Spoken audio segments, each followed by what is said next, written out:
Supply and demand trading has been around for decades and it's not going away. So let's take a look at how we trade supply and demand in 2026. So we're starting on a higher time frame. You can use the daily, the weekly, the 4-hour, but you can also use the 1 hour. It's really up to you and the trading style that you want to build. So when you're looking for supply and demand zones, what we're doing is we are looking for explosive breakouts, and ideally they come out of small consolidation areas. What is really important for good zones is that the explosiveness out of the zone is really strong, and ideally you have a narrow zone before the explosive breakout. So where do you see this on the chart? Stop it and evaluate for yourself where you see good supply and demand zones here. This is the best supply and demand zone currently in this chart. You could make a case for this zone. However, what you're always looking for ideally is to catch the supply and demand area at the beginning of a new trend. So here we can see the market came from a downtrend, went into a sideways accumulation, and then before the new uptrend is starting, you have a very tiny narrow range and then explosive breakout candles. This is the ideal place for your zone. There's a lot of debate on how you draw supply and demand zones. There's no right or wrong answer, and there's no one correct answer. Ideally, what I do is I look for the breakout candle, and then I look for the candles that are preceding this breakout, and then I draw my zone at the high and the low, and you can see this is what gives me then the zone. And then it's actually quite simple. Going forward, I will just place my pending buy order here at the top of the zone. Other traders might prefer to put it in the middle of the zone, but again, that is up for debate. It's personal preference, and it depends on what you feel most comfortable with. Just try it out at a back test. So what happens here is that after the market pushed away from the zone, the market traded back into the zone. It would have hit here the pending buy order. Ideally, you have your stop loss on the other side of the supply and demand zone, because sometimes the price will push through it and will actually reach the lower end of the supply and demand area, and you don't want to get taken out by those spikes. Having this little buffer protects your trades. Target wise, you have a few options. Either you could use a trailing stop loss approach, or what you can do is you look at the last price movements and you look for supply and demand areas in those moves. So here you can see this is obviously a very large red candle, and the demand zone or the supply zone in this case would have been here. So we look at the low of the zone, which could be our first target. We could go for this level here as our second target. And then it's really up to you. How do you approach your trades? Do you scale out? Do you take a full exit in one of those cases? Do you also use a trailing stop loss? Again, try around with it. There are countless ways how you can trade supply and demand. There are hundreds of traders who trade supply and demand. Everyone is treating and trading it a little bit differently. So I would encourage you to test it, see how it goes for you. What is the trading style that you prefer, and then adapt it to your own needs. So here you can see what happens after. The price moved into the first area, little pullback, not really that dramatic. The price still kept making higher highs and higher lows. Then the market reached the second area here, pushed through it very, very easily. And then if we even keep going further, the price would have gone on to reach previous highs here and then keep going. Of course, we're looking here at gold, and gold historically has been in a huge uptrend.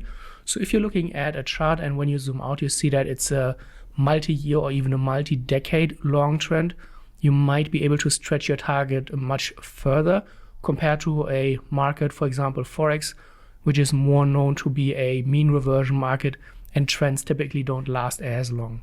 Let's take a look at another example.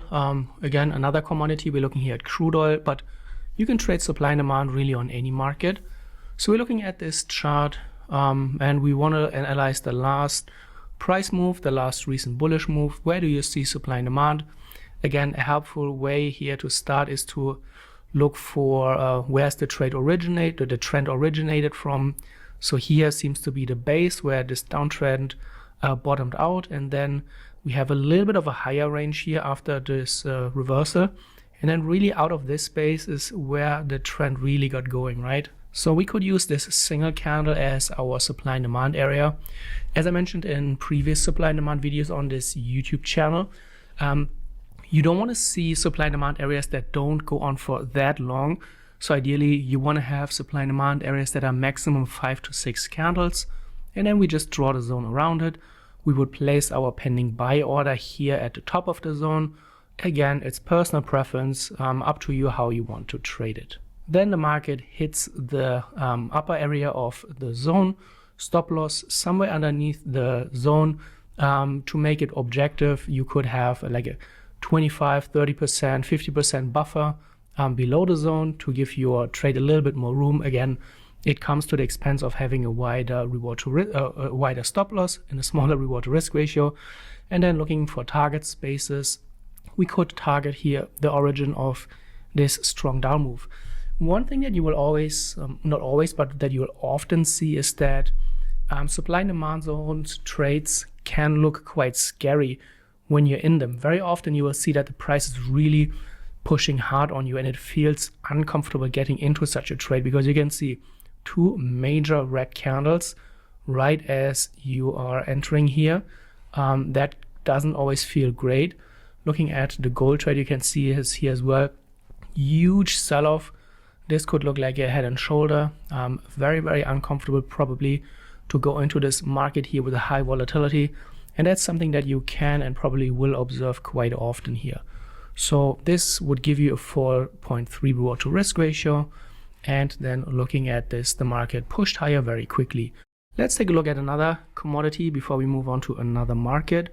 So here we are in an uptrend, and in this uptrend here would have been the base, but around the base there are not many great supply and demand areas because we are lacking those explosive candles, not like what we're seeing here. You could make a case for probably this zone, so that's also something that you could mark on your charts and then just observe later. What we then see once again is this scary pattern right at the entry. A major sell-off occurred, feels really uncomfortable getting into the trade. The price here really pushed into the zone hard as the trade was triggered. This is going to make you very uncomfortable, especially if you keep watching the trade mid-candle and you see that the price is coming closer and closer at your stop loss. So this is something that you will just get used to or have to get used to.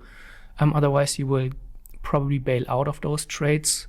But over time, after you have seen a few dozen of those examples and you know that this is actually what happens quite often, you will start feeling more comfortable. Target-wise, you could target the previous high. Ideally, you have your target a little bit underneath the high because, not in this case, but very often price tend to turn before such a significant high, but in this case everything went well. But if you would have kept going and if you would have kept trailing your stop loss, or maybe not even have trailed your stop loss, this would have come crashing down on you very, very hard. So that's why I mentioned in the first example, it is good to structure a trade, have multiple take profit targets. Other traders will have strategies. For example, if your trade hits your first target, you move your stop loss to break even to protect some of your unrealized gains. And then even if this doesn't reach your full target, you'll be protected against such a violent spike. And now let's take a look at Forex market, mostly known for mean reversion. Forex pairs typically don't trend for such an extended period of time compared to commodities or indices. So we look at this chart here, we have a reversal here. Very, very strong breakout. This is the ultimate bottom, but you will typically not find your zones around the absolute bottom.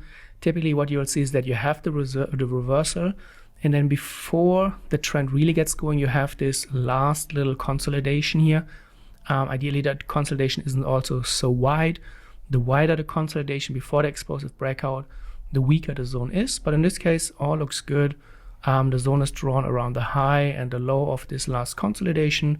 Pending order could have been placed here. The market comes into your trade again. Super uncomfortable to be in a long position as the market is really pushing here into your trade. Because imagine how this looks on your entry. You will have two massive red candles after this reversal here and the price just failing to break out here. So really uncomfortable entry, but again, you will get comfortable over time as you have more exposure to those scenarios. Then what happens is that in this case, the market doesn't really follow through. This will happen, obviously. Not all trades will be winners. Yeah, it's really up to you. How do you structure your trade? We had a 3.7 reward to risk ratio outlook on the trade. The price made it maybe 3/4 to your target. Some traders, when the market hits your 1R unrealized profit, they remove their stop loss to break even. Could be an idea as well. Again, comes to backtesting and preferences and also the markets that you're trading. But just keep in mind, not all trades will be winners.